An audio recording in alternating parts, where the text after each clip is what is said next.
3 years ago, I married David Wilson, thinking I found my happily ever after. Instead, I ended up in a mansion that felt more like a prison, surrounded by my husband's controlling family. Let me paint you a picture of my daily life. Every morning, Nancy, my mother-in-law, would greet me with her sugary sweet tone, dripping with condescension. "Karen, darling, where are you going dressed like that?" she'd ask. "To work, as usual," I'd reply, already bracing myself for her next demand. "Don't forget to transfer your paycheck to the family account," she'd remind me, her smile never quite reaching her eyes. "We need to manage our resources together."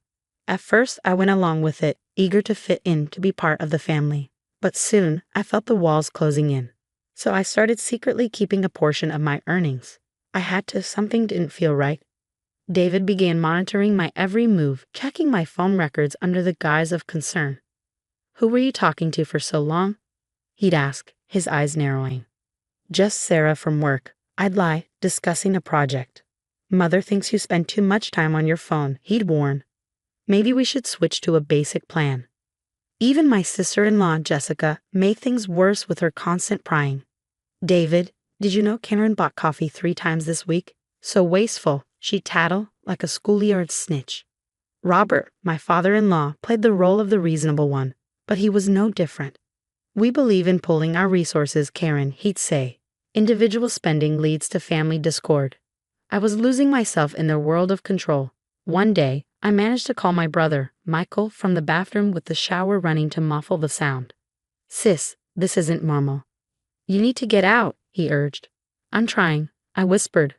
"I've been saving up, but it's not easy." "This isn't love, Karen. It's abuse." David wasn't always like this, but Nancy had poisoned him against me. Last night, he came to me with a chilling request.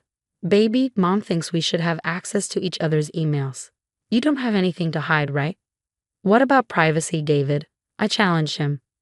"Of course I trust you, but family transparency is important," he insisted. "Mother says." "What about what I think?" I snapped.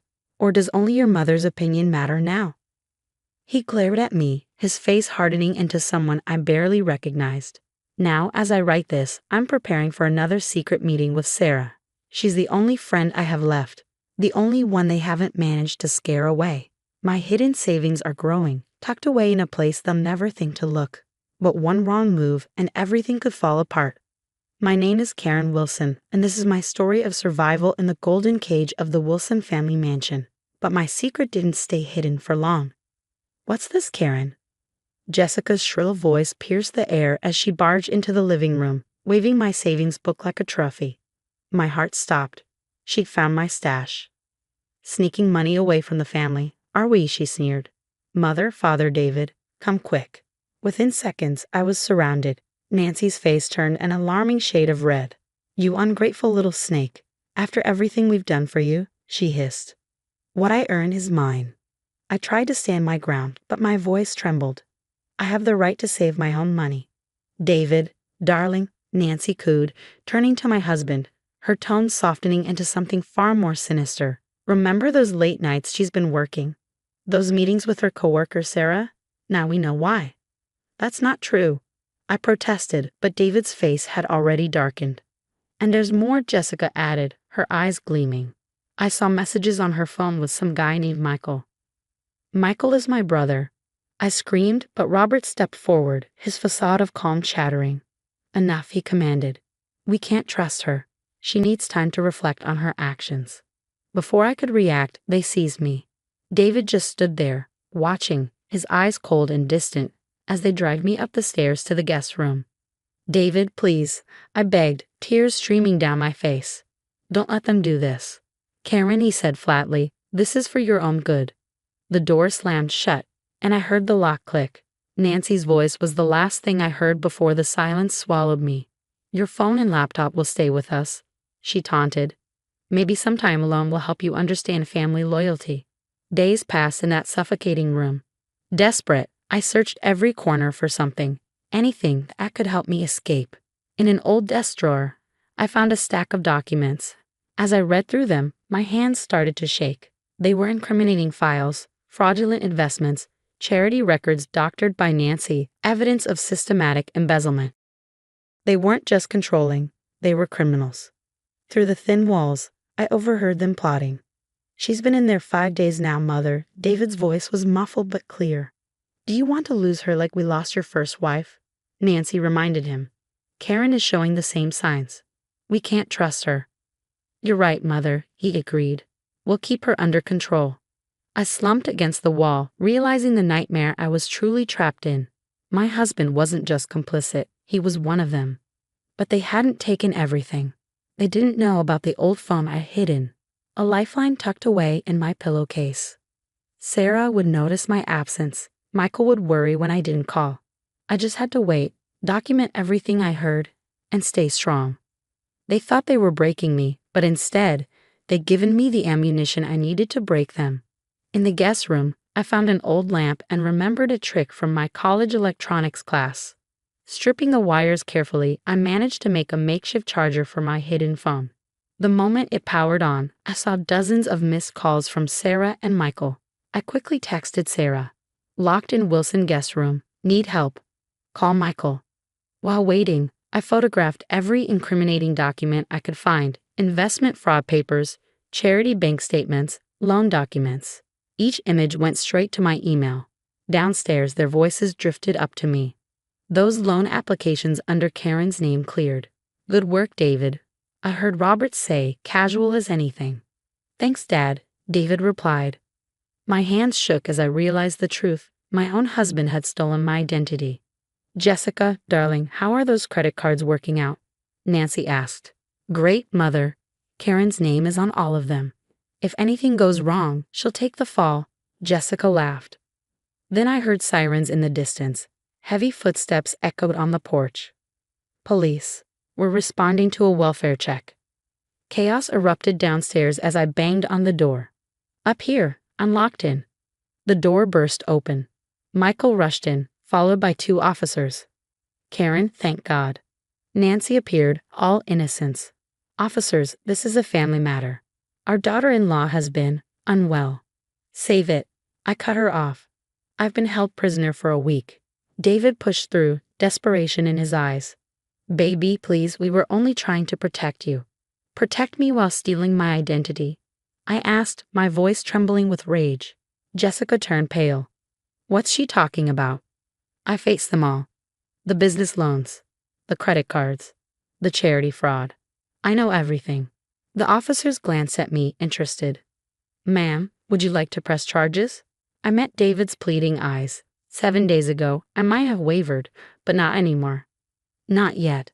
But I want a restraining order against all of them." Michael helped me pack under the officer's supervision. Nancy's face twisted with anger. "You ungrateful little."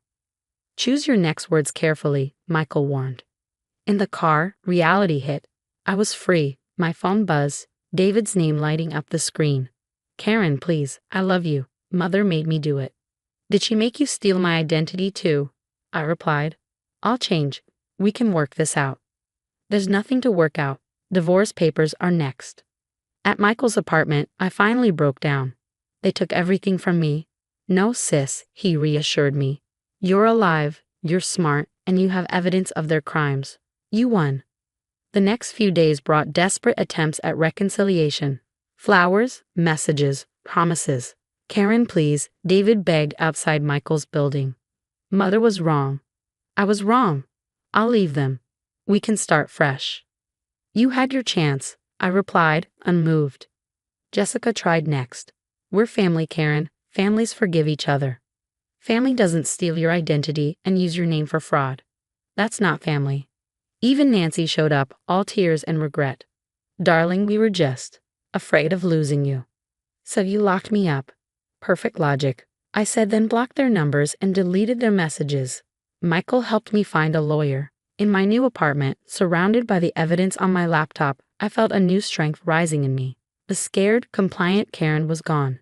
In her place stood someone stronger, someone ready for justice. 6 months after my escape, I sat in my new corner office, watching everything unfold. The anonymous tip I'd sent to the FBI about Robert's investment fraud had started an avalanche. Breaking news: Wilson Family Charity under federal investigation for massive embezzlement scheme. My phone buzzed with a text from Sarah. Gee, they're arresting Jessica right now for credit card fraud. I smiled, remembering the evidence I'd leaked through untraceable channels.